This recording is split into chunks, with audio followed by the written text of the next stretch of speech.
Jada has been telling me since she was about 3 years old that she was glad she picked me as her mother. She talked about picking her father, picking me. This is something she's been doing since she's been able to speak. There's that feeling of awe and excitement, and then you're kind of like, ooh, okay, that's not something you hear every day. Jada talks about having a memory of life between lives. As she describes it in her own words, it would be like watching a slideshow. And she remembered seeing who I would be, who her father would be, who her sister would be, and that she more or less handpicked us, and that we would be the people that would best serve her needs in her life as Jada. Kind of making me go, okay, you're quite aware of what you actually came here and chose. It wasn't just a random type of a statement. She would back it up with other things that made me begin to think, okay, she's really remembering a different time. She's remembering not being Jada. Jada has always been concerned with the safety in our house. If we burn a fire, she's not afraid of the fire, but she will ask, are our fire alarms working? Have you changed the batteries? Is everything okay with that? It's uncanny how she fears for her safety. And this is something that has been going on for as long as she's been with us. About 6 months later, Jada was taking a bath one Sunday morning, and I was right next to the bathroom where I could talk to her and she could hear me. Jada just suddenly called me and said, Mom, do you remember that day? Do you remember the fire? And I hadn't thought about this in months now at this stage. And I said, yeah, of course I remember. And she said, do you want to know why I got so upset? And I was absolutely flabbergasted. I couldn't believe that she was talking so casually about it. It was like, again, something had shifted. It was like this awareness just came about her, and she could speak very matter-of-factly about it. She wasn't crying. She was just suddenly ready to tell me what happened. Jada says to me, Mom, do you remember when they turned on the fire? I agreed, and I said, yes, I remember. And she said, well, I saw something. What did you see? And she said it was like a movie in my head, except for it was outside of my eyes. It was all around me. It sounded like she was having some kind of a vision. I said, what did you see? And she said, I saw men with swords all around, and I saw men in robes, and they were white robes. Some of them were holding tall sticks with shiny gold crosses on the top. And she said they were very, very scary. They were gonna make me die. And so instead, I walked into a big fire.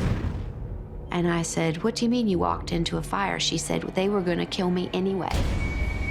I actually gasped and fell against the wall. It made complete sense to me now how awful that night must have been for her. As her mom, I was utterly horrified. When Jada first started talking about this incident, I didn't have any idea what to expect. I didn't know if this was now over, if she had said what she needed to say and that was it, then we'd never hear about it again. But what actually happened was the floodgates opened. Rather than becoming frightened by this memory, she suddenly became very curious and wanted to know more about it. Jada started drawing a lot of pictures. It was worrying to see this kind of artwork turning up in Jada's drawings. Obviously, this was something that was on her mind.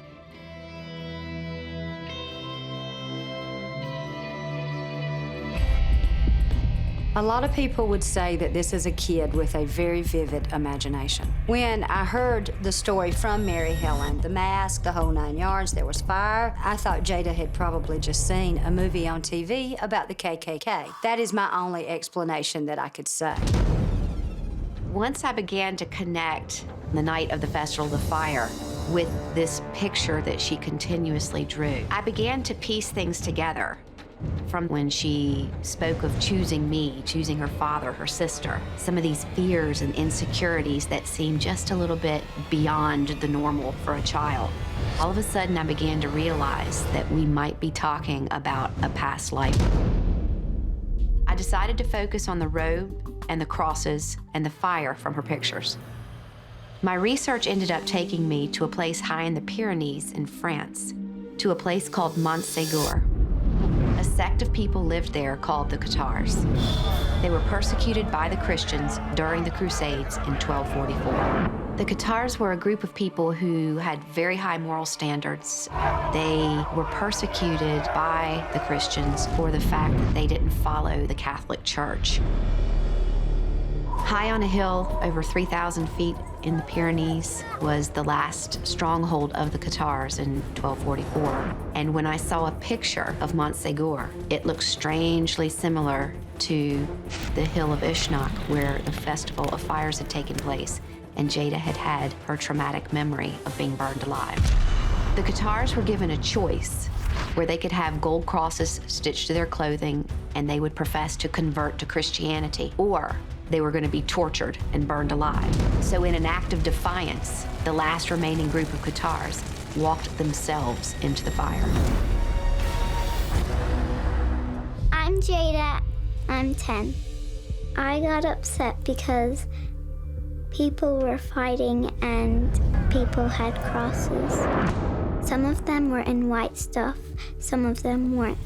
I was really scared because I could remember them. They attacked me because I wasn't Christian. They tried to make me one. They said that if I would become one, they wouldn't kill me, and if I didn't become one, they would kill me. So I walked into the fire on myself because I didn't want them to push me into it.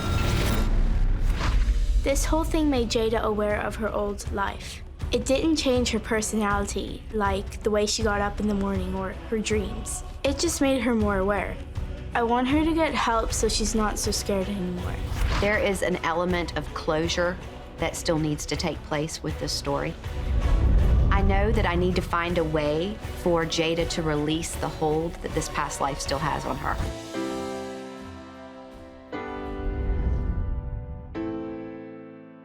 I'm going to ask Jada to make a list of the things that affect her from her past life. And we're gonna take those and we're gonna turn them to ashes so that they don't bother you anymore. Okay? Okay. Okay.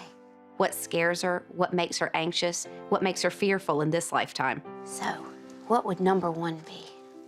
Being alone, locking doors, sleeping alone, the dark, being in a crowd. That's 10. That's great. Okay, so here's what we're gonna do. We're gonna take that list, and how about you fold that up for me?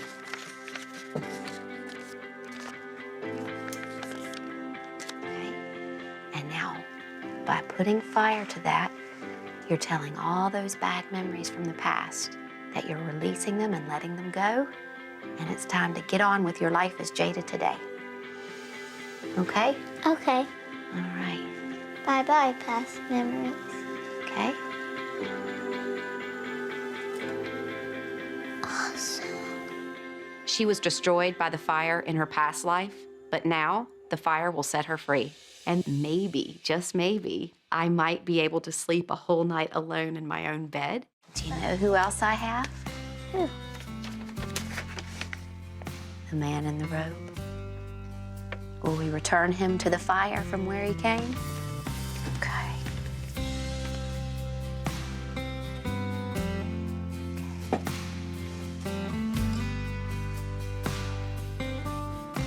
How about say the past is in the past? The past is in the past. And it can never hurt me. And it can never hurt me. Time to be just Jada. Time to be just Jada.